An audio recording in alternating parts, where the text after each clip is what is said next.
After a great run, 4 episodes, the 5th one came out today, and unfortunately I have to say this, it was the worst episode of the lot. The 5th one didn't come out today. The 5th one came out a few days ago. Oh right, sorry. I'm saying we watched the 5th one today. We're reviewing it right now.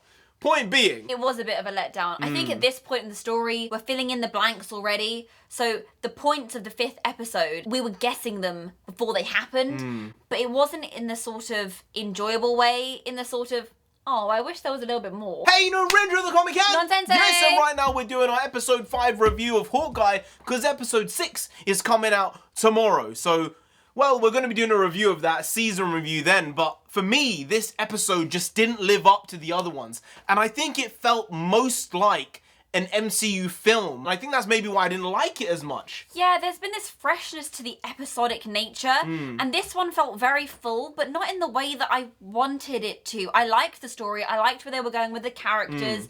It was interesting to see more about Yelena and have that odd girls' night in between Yelena and Kate. Very weird. But it was good from the audience perspective, but the actual episode itself fell a bit flat. On top of that, I don't think that the fight scenes really hit that hard. I think maybe it's specifically the Maya character. Yeah. They never look that good. I think in some of these shots where she was fighting with Clint Barton, Hawkeye, it was so clear that they had switched out with a stunt double. I just feel that whenever she's doing a fight scene, it's never fully believable. And I'm not sure why that is, because I think Haley Steinfeld's doing a decent job with it. She's improving. She's seeming like she's coming into her element as a character. But Maya just isn't. And if she's going to be having a show on her own, Echo, I don't know how well that's going to be bought. It's unbelievable. Not like, oh, it's kind of on the edge. The movements seem kind of jerky and uncomfortable.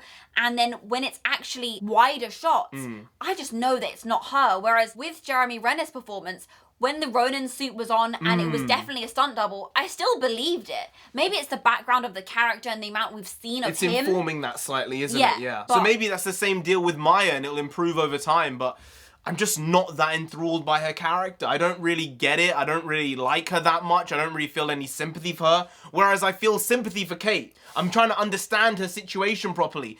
Jeremy Renner, he just wants to go home. Yeah. He just wants to go home, but he knows he has to end the deal. He has to get it done, job signed, sealed, and delivered. Otherwise, he can't go home. And he did the real big boy move in this, in showing his face to Maya and saying, look, we need to end this. If you come after me, my family, I will end you. Yeah. I don't want to have to end you. Simple stuff. And then he told her a little bit of extra information about why he killed her father and the fact that there was an informant within the ranks of the organization who happened to not be there that night that led to her dad being killed along with the other tracksuit mafia. And also, there's been all this talk about the big guy, the big boy.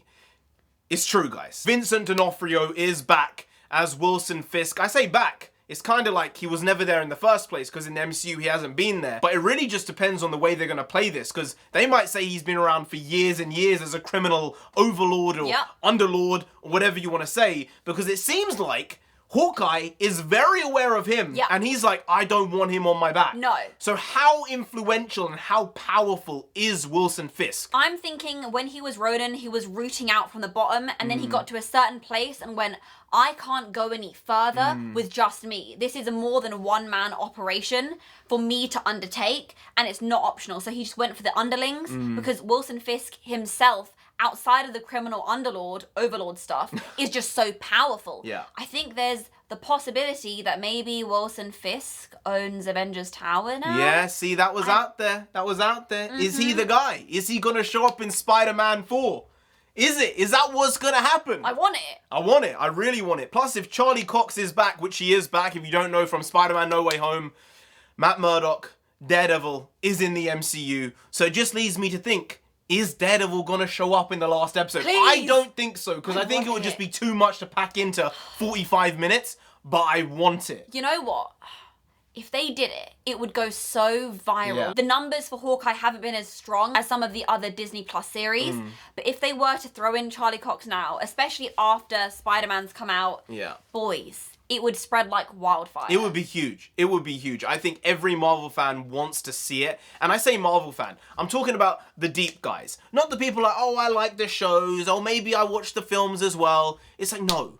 hardcore. You want this stuff to happen. You want the cross-pollination, because at this point, it's the only way this thing can be sustained. This entire machine, this monster they've created, it needs cross-pollination with other heroes. Otherwise, it just won't work. Yeah, it will fall apart. You need the inbuilt fan bases Yeah. that come together and absolutely destroy the viewing because everyone's so invested. Plus, there was something else in this episode which we were hoping it wouldn't be the case, but it was the case. Kate's mum is a villain. Yeah. Right? I didn't want it to be true because it just seemed too plain and boring. On the nose. With Armand III, it just felt too basic by Yeah. just making it her mum. Because they had the argument in episode 1, and I don't think it's really that interesting if it's just her. No, at the beginning we were like, maybe it's Jack. But I think it's very clear now. Jack is just the Thor guy. He's a bit of an idiot. He's simple Jack. He doesn't have any idea of what's going on behind the scenes, what his future wife Eleanor is in with, who she's in with knowing Wilson Fisk personally. And now at this stage in the story, he's already taken the fall. Yeah. So that safety net for Eleanor has been removed. Maybe that's why she's going to see Fisk. It seems like she may have set up this shell company and put Jack in charge because apparently he's just a bimbo. Yeah, I'm getting big bimbo vibes from him. I like him more and more every time I know. see him now, but he's an idiot. It's a shame, really, because they could have done something a bit more spicy with his character, but it's okay. I want to see what we're going to get from Eleanor in the next episode, see if she sticks around. You have internal conflict there, right? The mum, the daughter, there's no father either, so it's really like you're going up against the only family you have and you know that they're doing something wrong. You don't know what they're doing, but they're doing something wrong. I think the Yelena stuff was good. I don't know how long they're going to give her the Russian accent for. Yeah. Because it's very, very strong and it's funny sometimes, but other times it's just a bit too jarring. Yeah, it's pretty jarring. Some of the dialogue between her and Kate was very odd. She was like, oh, you're really funny and we're having a kind of friend-like conversation, but then at the end it was like, don't get in my way, I will kill you. You're very funny, Kate Bishop. Yeah. Like, what? Yeah. What? I don't know. But then you understood the motive from Yelena to some degree. The problem is, where does this really sit in terms of the timeline after Endgame? Because at the end of Falcon and the Winter Soldier, Madam Hydra was kind of introduced, right? And then in the post-credit scene of Black Widow, she was seen recruiting Yelena to basically take out Clint. When did that happen? That's the problem. Because it seems like a lot of time's passed here. And then in like the 3rd or 4th episode, Eleanor was calling in for a favor. Was she calling for the Black Widow at that point? Yeah. Was she kind of telling on Clint to be like, I know you're after Hawkeye. He's currently in New York. Get him now. Yeah. What was that conversation? The timelines are kind of becoming a bit janky. I think there's a problem with all this stuff in general. Like, there's too much stuff, and it's hard to layer it and keep it in tandem and in line. But eventually, they're just going to do a reset anyway with a multiversal war, and none of this stuff will be relevant anyway. But we can just enjoy it until that point, and hopefully episode 6 will be a killer. Anyway, guys, if you did enjoy this video, please do like, share, comment, and subscribe to the channel down there. If you didn't, Hawkeye himself gonna come after you. You don't want that, do they want that? No! You really don't, so just subscribe anyway to avoid that. I've been NarendraTheComic. I've been Nonsensei. She's been Nonsensei. You've been Graham. We'll see you next time. That's tomorrow if you don't make a video every single day. Been doing it every day for over 1,000 days now. We ain't stopping till we get to 10,000 subscribers. So do subscribe. Pop back again tomorrow for some more quality shitty content. So hashtag never know here, just how it goes. Also bring the podcast. Podcast means nonsense in Punjabi. We also bring that. Bring a lot. Bring a little, do a lot, do a lot. But we do indeed bring the quality shitty content on a daily basis. So see you tomorrow. More of the same, slightly different, but essentially the very same. Once more. See you then. Skadoosh.